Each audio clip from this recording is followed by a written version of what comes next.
Welcome to the Beer Can Cold Podcast with your hosts Will Merritt and JG Van Graan, a podcast where the suction line is always beer can cold. Take it away, boys. It is Wednesday. Doug just brought us in there, Will. We're back. Thanks, Doug. Thanks, Doug. So, John, Doug is actually the only employee we have that we don't pay. We paid $3 for him one time. He was an AI voice. It's the best employee we've ever had. So it's going well with that.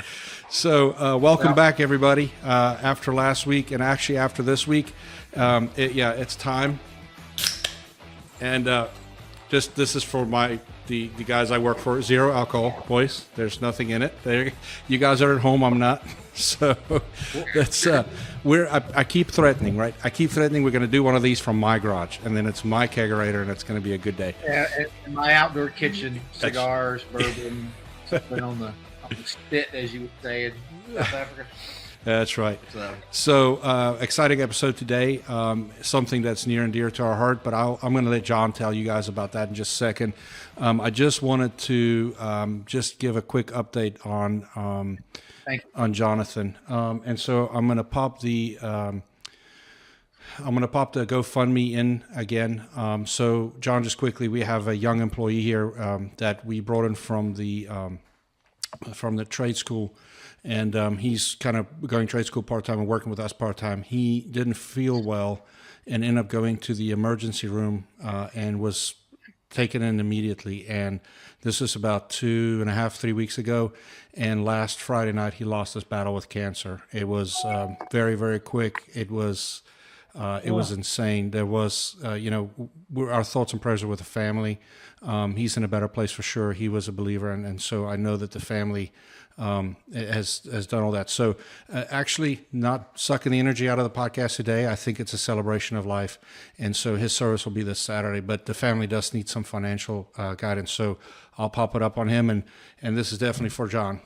So he was a good kid.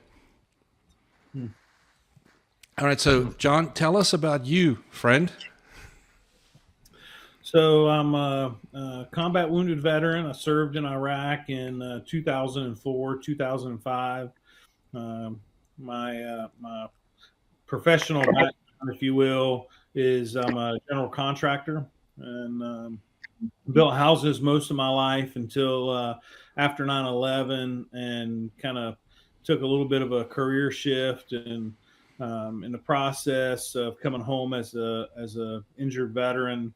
My battle buddy and I, we were injured together. He had lost both his legs below the knee in the same explosion that I was injured in, and he needed a handicap accessible home.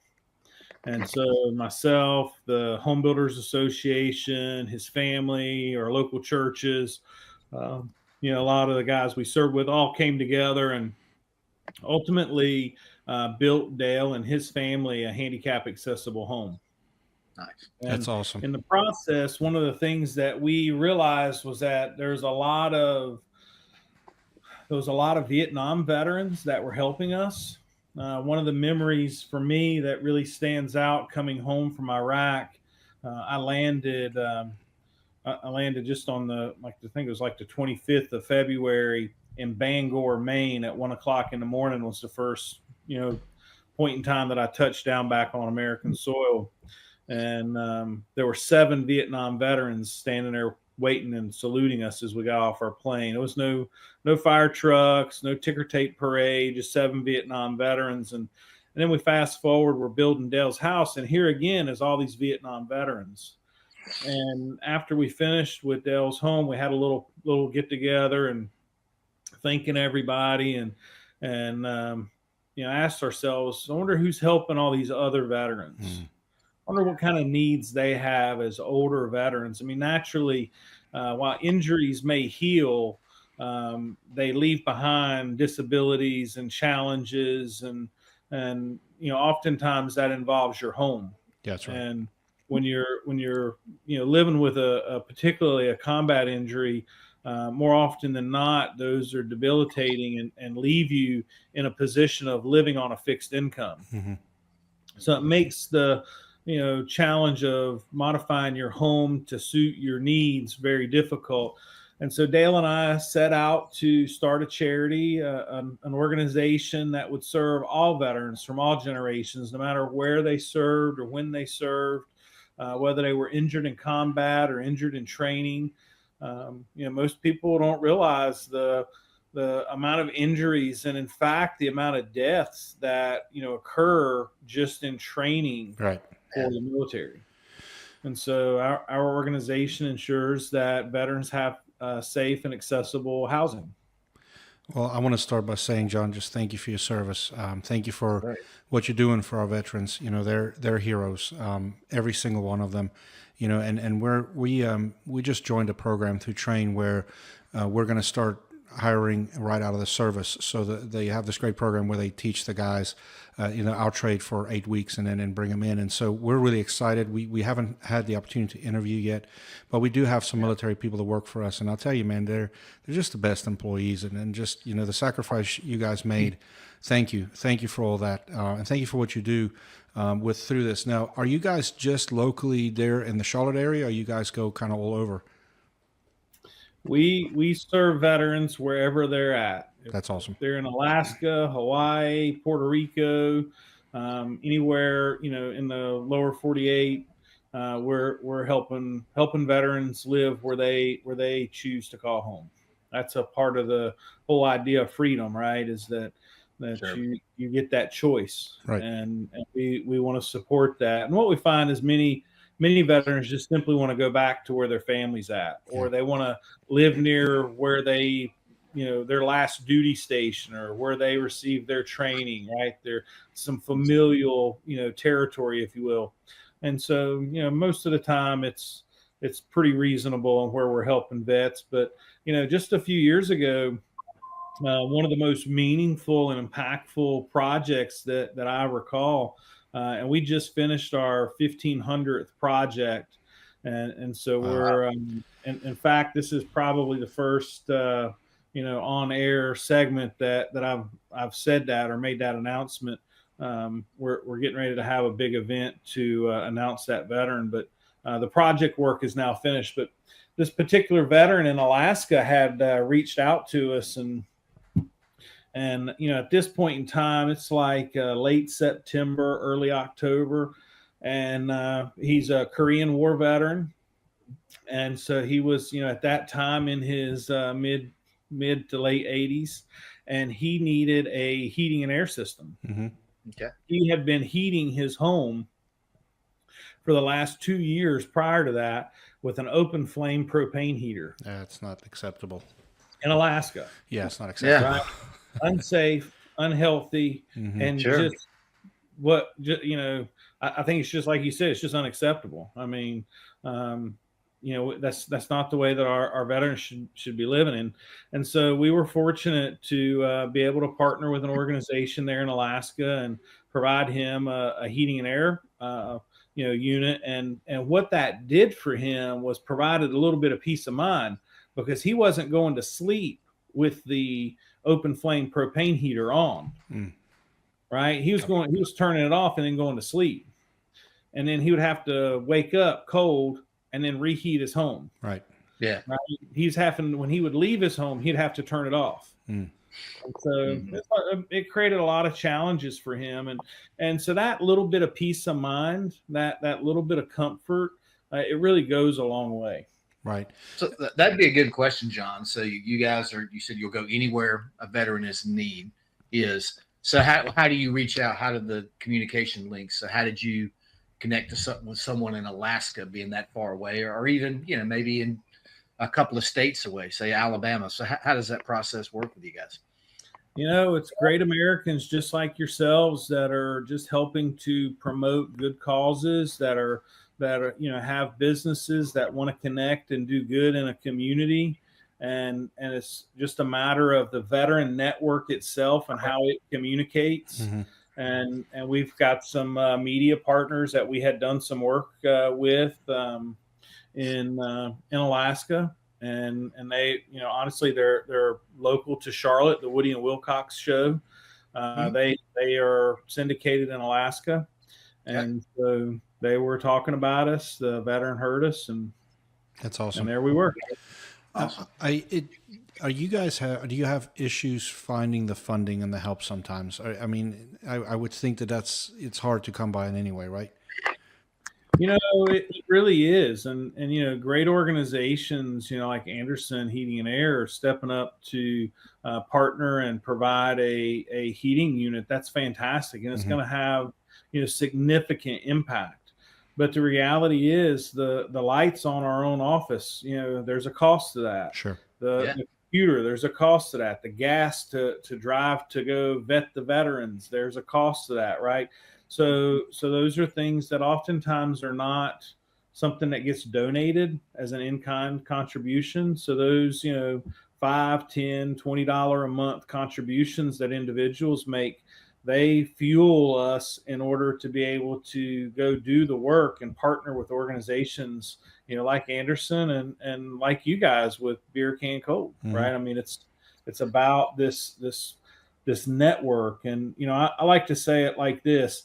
While Purple Heart Homes can reach a veteran and have an impact for a veteran in Alaska, at the end of the day, John's going to come back home to Statesville, North Carolina, with my family, where I'm from, where I want to live and enjoy my life with in the community that I've built. I don't want the veteran when I leave to say, man, that John guy, he's a nice guy, and I'm glad he come and did this work for me, even though I'll never see him again. That's not what I'm looking for. Right. What I want the veteran to say, hey, this heating and air company, these volunteers that come out and helped with the heating and air company and helped clean up some yard work, or that the volunteers that brought some cookies, the people that come over and made contributions, my family, my community here locally in my neighborhood, they care about me. Right. They helped me. Yeah, that's they made this happen. Yeah. Purple Heart Homes is just merely a conduit. Mm-hmm. We're connecting the community and the veteran to allow the work to be done in a manner that the community can feel comfortable and the veteran can feel comfortable meeting and working together to solve for the problems. Right. Well, brother, I'll tell you, if you ever run across anything in the RTP, you have my phone number for sure. We would love to help you guys out. I mean, it's so valuable, right? And it does a lot. So I'll speak from a company aspect for us, right? So to get the group of guys together here to go do something like this, we've done it in the past. It's great team building, and it kind of goes to one of our core values, which is gratitude, right? It's for us to show that we're grateful for what we're blessed with, is to go bless someone else, right? And so, absolutely, man, I think it's a great way to put it. It's like, find the community, let the community help the community, right?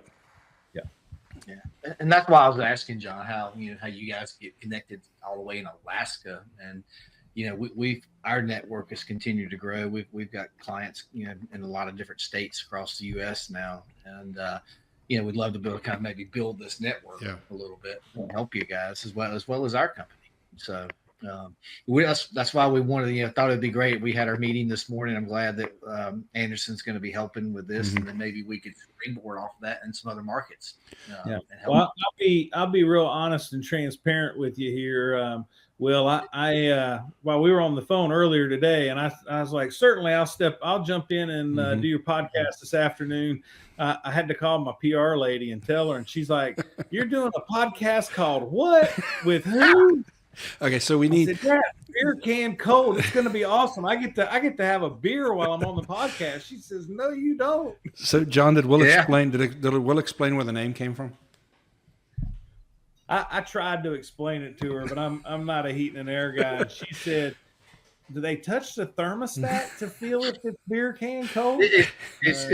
It was R22 back in the day. It's just, you could be way off in your charge, but if that suction line, that's the one that has the black Armaflex insulation, pull it back and grab it at the unit. And if it felt like a cold beer, you'll get a roll, baby. Listen, brother, it completely destroyed the ozone, but that was the most forgiving refrigerant on earth. I can't tell. Dirty coil, dirty filters. If that thing is beer can cold, man, it'll be all right. It'll get you through the summer for sure. I remember actually, and I'll sidetrack a little bit real quick, but my father-in-law, I changed his system out at his house almost 10 years ago now, but he had a 35-year-old Sears and Roebuck R22 system. And I tried to kill that compressor. I ran water in it. I tried to do everything just because now it's fun, right? We're going to see if we can kill it. I couldn't kill it. And I tell you, we were running half mix of water, half refrigeration, and the thing was still beer can cold. It was perfect. Well, the copper was, a quarter-inch thick. Well, and it was rolled up, right? So the Sears Roebuck, they came with the houses, so it was just rolled up on a coil, shoved in the crawl space, and it never leaked. The copper was too thick. Yeah. No, absolutely. It's old guys industry term. I was doing a presentation last week, John, and I just said, raise your hand if you know what beer can cold is. And some of the old guys are laughing. All the younger are like, I don't know. Everybody thinks it's a beer. No, it's just it's a term. So we blindly came up with a name. Beer can. Will came up with it. I couldn't pick a name. Really, Sunday morning I woke up and I give all the credit to JG for getting this thing started. I literally wanted to start podcasting right before COVID hit. And it's 5 years later. He was doing it in a prior occupation, and he had all this stuff. And we're going to do it. I woke up Sunday morning, laying in bed, and I said, beer can cold. So I got up and immediately started searching to see if anybody had it, and no one had it. Yeah, that was a dead cert. So we're good to go. You're good to go. That's really great.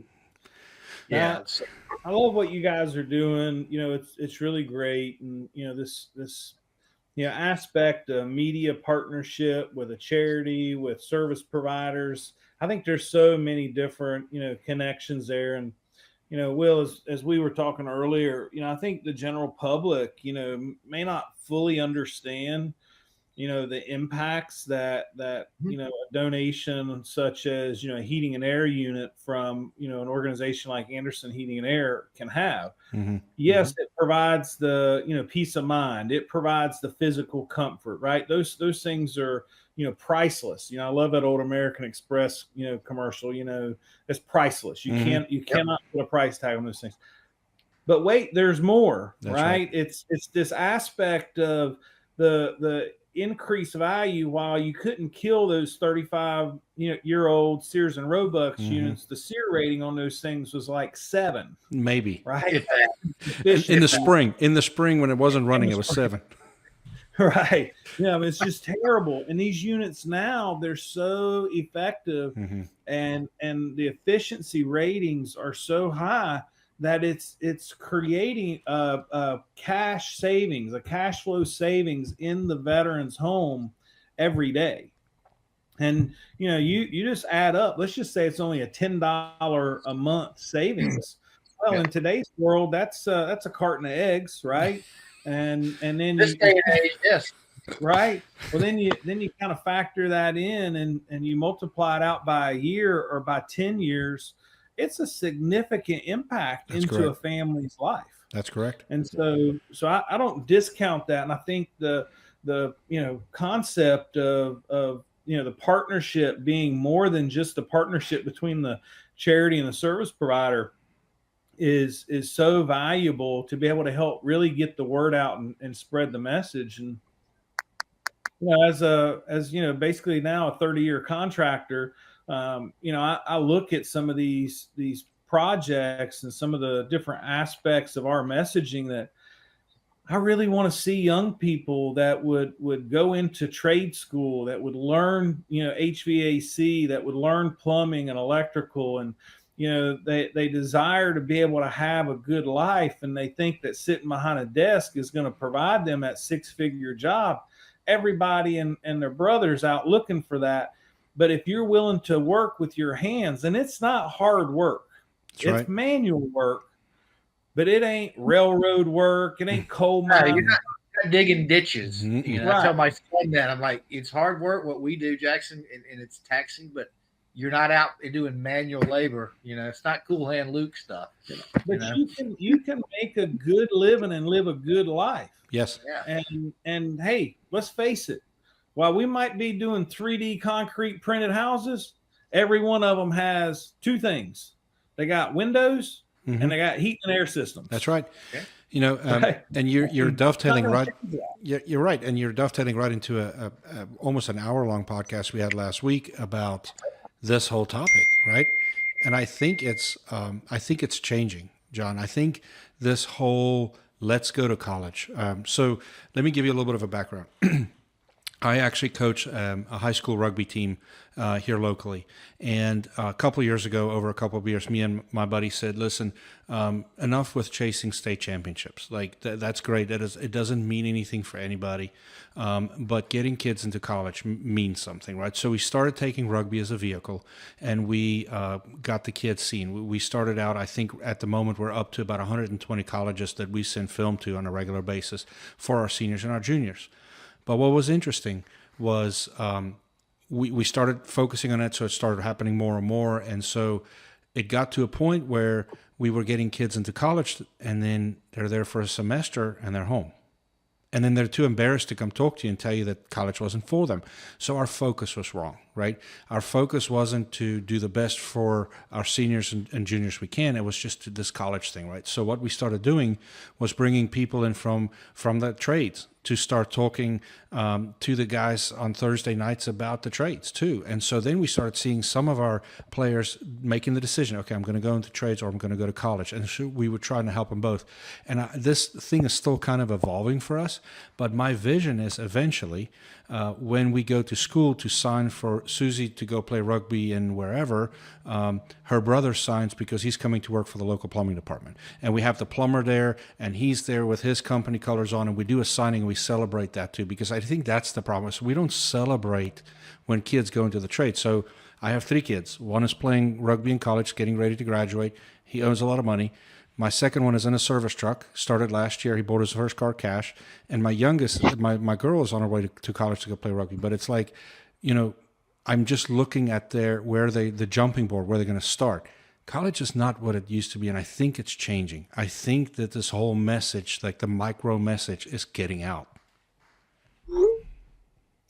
Well, I think, so much beyond that. I think people have this concept of a singular path career, yeah. Right? They don't see the aspect of layering in a career, yeah. Right? They don't see how, man, I might start off today as a heating and air tech, and tomorrow I might go learn, I might go to get my electrical license. And then down the road, I might end up having a full service, company that provides electrical and heating and air service, and that I own that company and I'm the license holder. Mm-hmm. And then eventually I might end up being a general contractor and building houses, or eventually I might even wind up working for a large corporation where I'm the supervisor over all of the maintenance. And their primary need is to ensure that heating and air is working for a 1,000 square foot or 100,000 square foot server room. That's right. They can't contemplate the layering of experience. Right. They think it's just, I got to go do this one thing. What do I got to go study for that I'm gonna be happy with for the rest of my life? Right. And I think that's just, and my previous statement, I'm not saying college is bad. We need doctors, we need lawyers, we need those things. But I think it comes down to understanding yourself and understanding what you're going to be good at and what interests you, and not having the pressure from the parents to do these things, right? And so, well, not just parents, but any and everybody. Oh, we lost him. What'd you do? You're muted.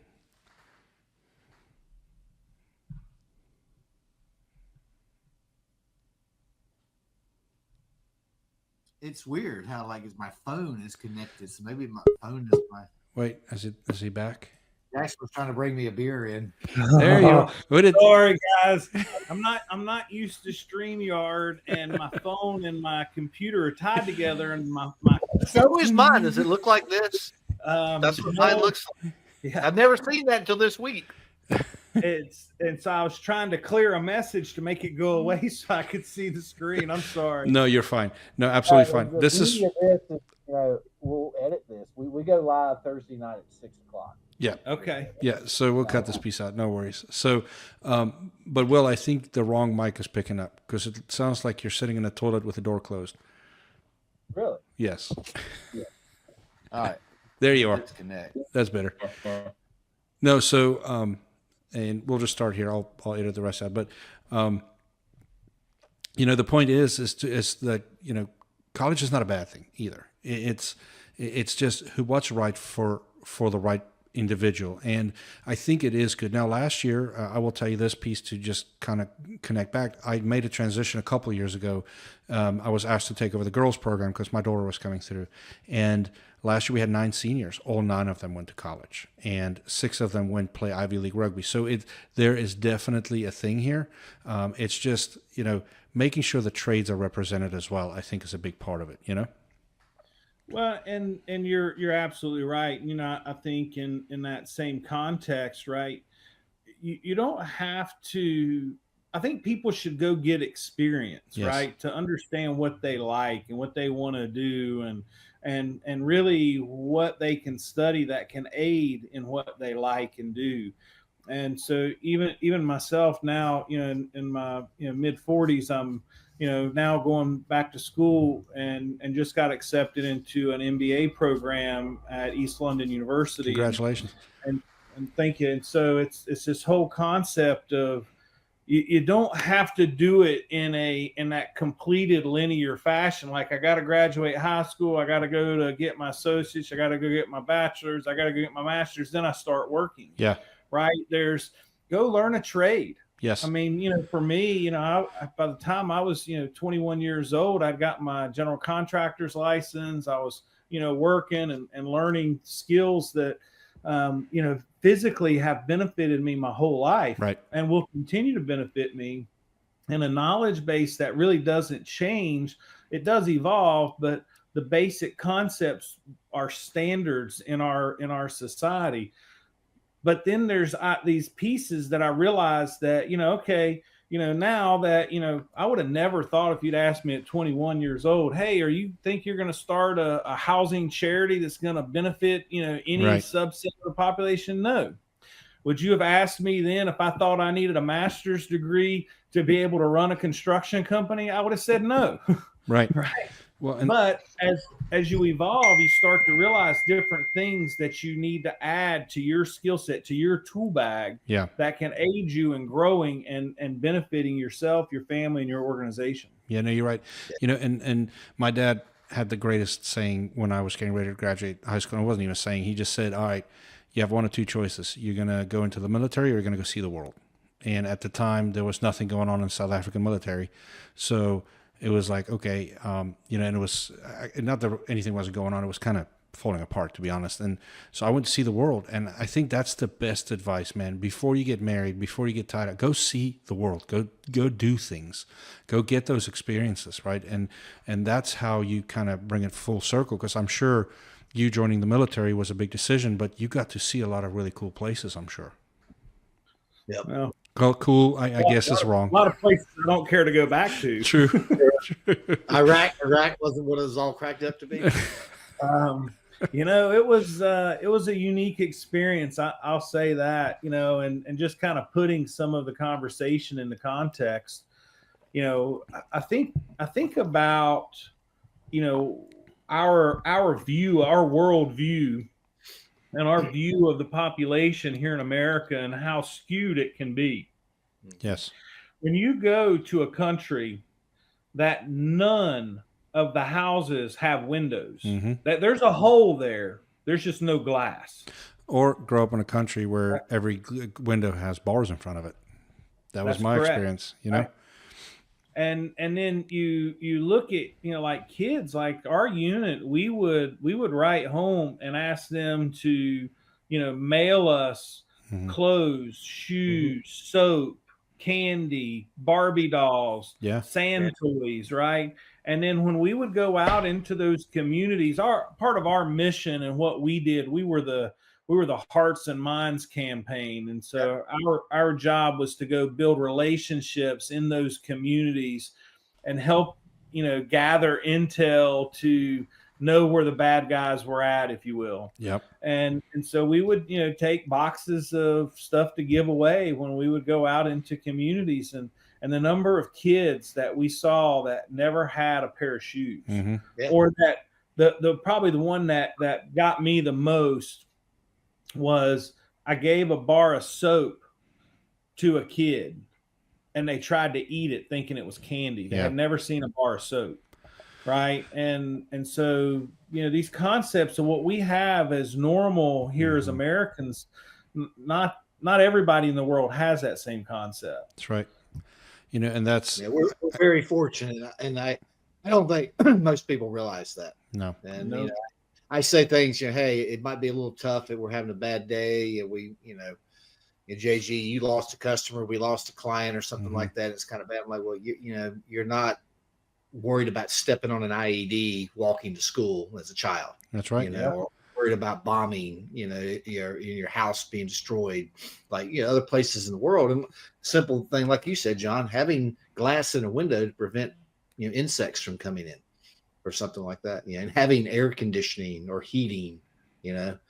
I just remember growing up, we didn't have air conditioning. Air conditioning was a box fan in the window. That was it. But I will say, we were struggling or anything, but that's how it was in the 70s. Yeah, and you're right, and that is true. But I do think, even growing up where I did, and there's other places in the world too, it's like kids growing up in America today has it a lot harder than we did. Like this whole social media thing, this whole phone they're tied to, and all that type of stuff. And it's not even comparable to what people on the other side of the world. I get it, but there's no more playing outside till the street lights go off, right? There's no more of those types of things, and I think that plays a lot into this entitlement thing that's going on, about not understanding what's going on in the rest of the world. Even though they're glued to their screens. So I think there's a big part, and we shouldn't go that deep on a Beer Can Cold podcast. Well, I was going to say that's another hour-long conversation just by itself. Yeah. But I agree with where you're going there, JG, and the staying out until the street lights come on, and this whole idea of I was the same way, Will, that we didn't have. I remember. I'll tell you a story on what got me into general contracting. My father worked for a flour mill. And so he worked 7 days a week, 12 hours a day. We heated our house with a wood stove, and we had an attic fan, and we would open the windows and the attic fan would draw. That's right. Mm-hmm. And so I remember when Dad had saved enough money that we were going to get a central air unit. Mm-hmm.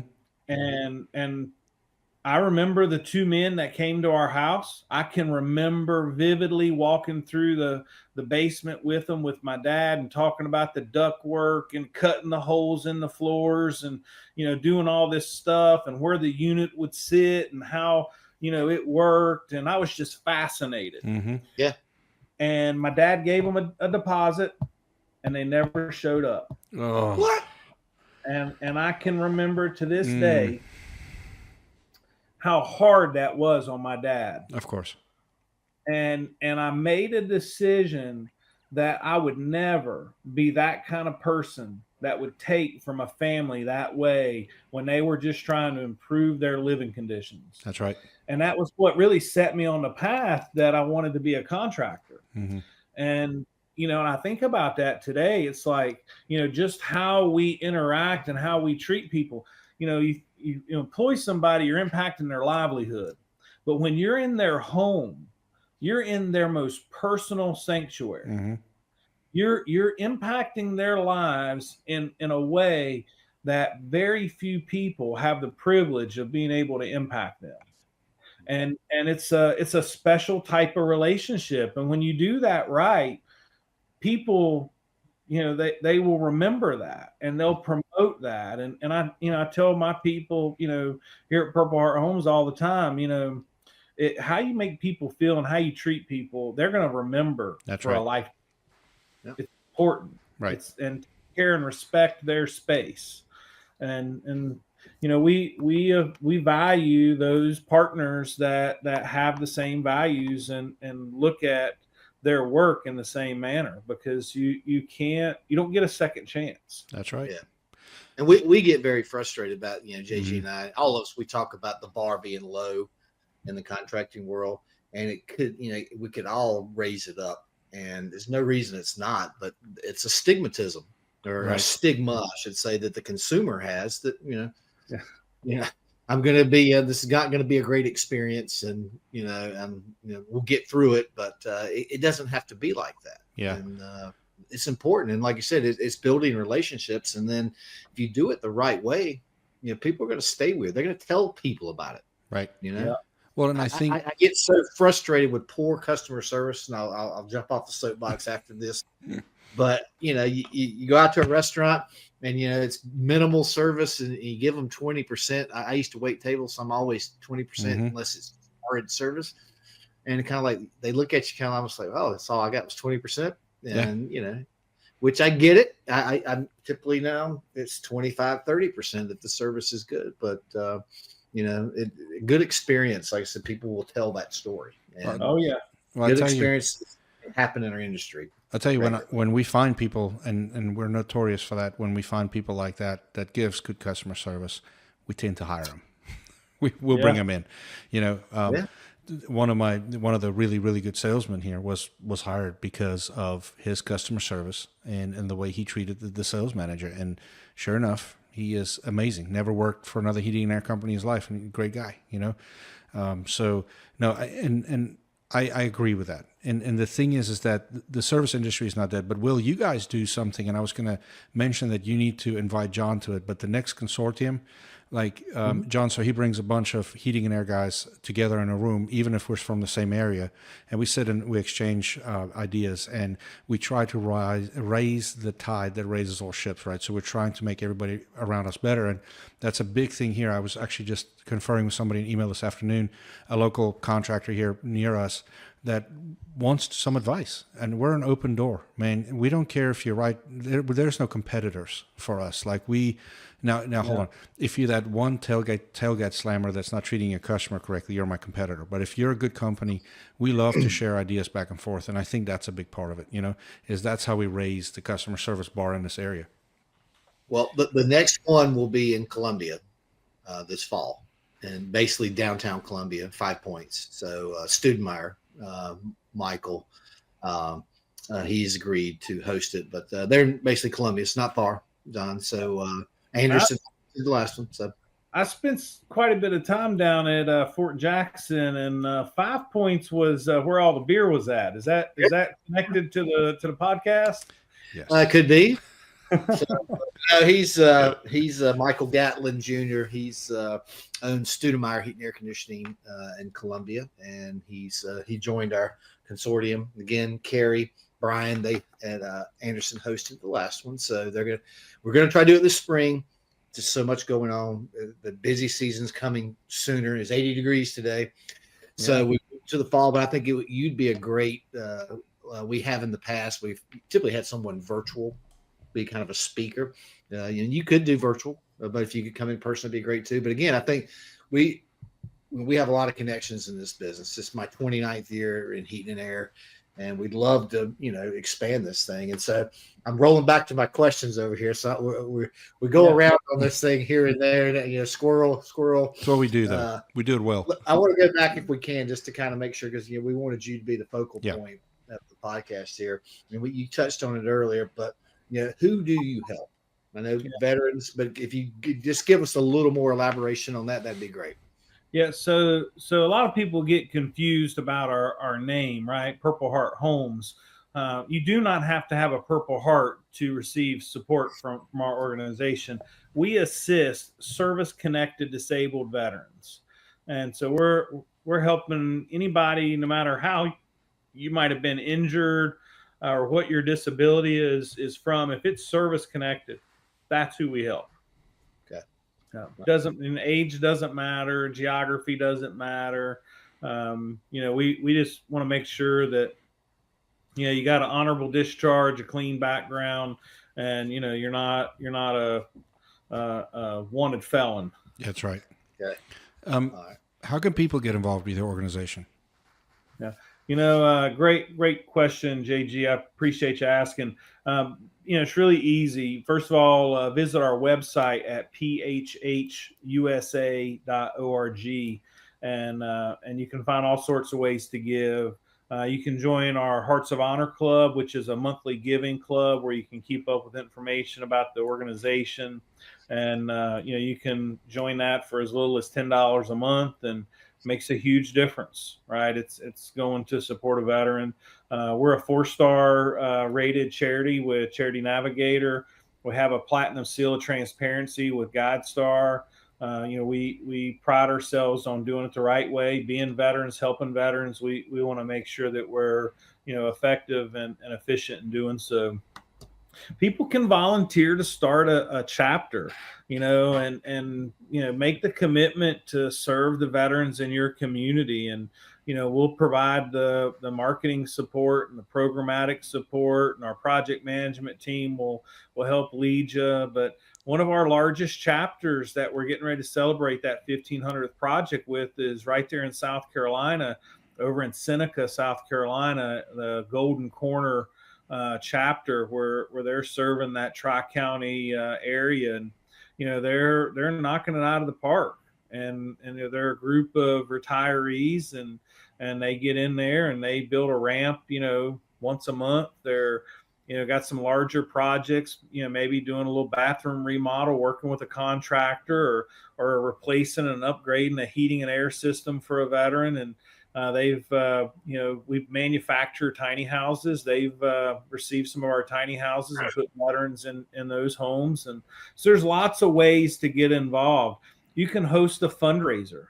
If you go online to our social media pages with Facebook or Instagram or any of that stuff, you can do a fundraiser where maybe you're walking 50 miles for veterans to build awareness and to raise some money.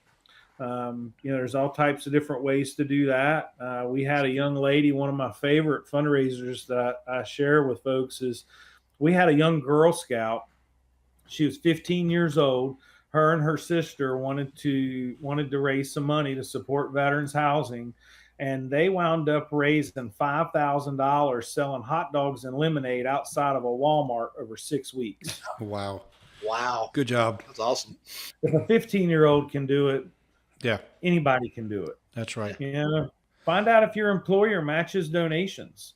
We've got a matching donation platform on our website. So if your employer matches donations, we'll help facilitate that. We're happy to do that. And, let me not, forget, if your company wants to help just one veteran and do that with a product like Anderson Heating and Air, where they're going to help a veteran in the, greater Charlotte community, and providing them with a heating and air system. Whether we're rolling into the summer or whether we're rolling into the winter, those transition periods, it's an unexpected cost. The veteran's living on a fixed income, and even just a 2-ton heating and air system for a 13 or 1,400 square foot house, you're looking at anywhere from $12,000 to $15,000. That's a huge impact, right? That's right. It's hugely expensive. You're right. I was wondering where you were going to go with that, John. How much Thank on you. the price? And right on. Yeah, you're on. He's dead on. Pretty close. You're Yeah, dead you're on. dead on. Dead on. It's expensive these days. Yeah. So, Here's the real question: is 2-ton the right size for a 1,300 square foot house? Close. all depends on the Facing. insulation, Yep. facing the sun, Yep. what direction the windows are. It's all those things. But you're you know, pretty. our factory- It's one of those beer can cold things. If it can fit within my thumb, it's a 2.5 ton. You know, it's like that. Yeah, it's old days. You get about 2.5, 3. They don't call it a mech check anymore, do they? Mm-mm. They call it something else, right? The energy efficiency, load calcs, the load calculation. yeah, load cal. That's right. Yeah. That's supposed to be code these days. Yeah. Yep. Just So load calculation. I'm a contractor out here in Chapel Hill, and I want to get involved with you. How do I do so? Really simple. Just go to our website, phhusa.org, or you can just simply Google us, Purple Heart Homes, wherever you do your search engine work. You can just type in Purple Heart Homes. We'll be, within top 2 to pop up, and you can contact us through our website, through our social media. We'll get you engaged. Doesn't matter what kind of contractor you are. We'll plug you in and be able to get you connected to a veteran and a project. We've got over 1,400 in our waiting list, so it's just a matter of pairing you up. Absolutely. Very, very good. What do you guys need the most this year? Great question. That's I actually think Will's it really- question. Will typed it up. I'm just reading it. Uh, I we're said, we're always looking for two things. One, it's the volunteer leaders to help lead projects and efforts in communities, and it's those reoccurring donors. And if maybe a monthly donation doesn't work for you, but you would like to make a legacy gift or a planned gift, a minimum distribution from an IRA, or maybe your stock portfolio, you just had a stock split and you'd like to donate some stock. All of those things are options that are available on our website. If you have questions, you can contact us directly.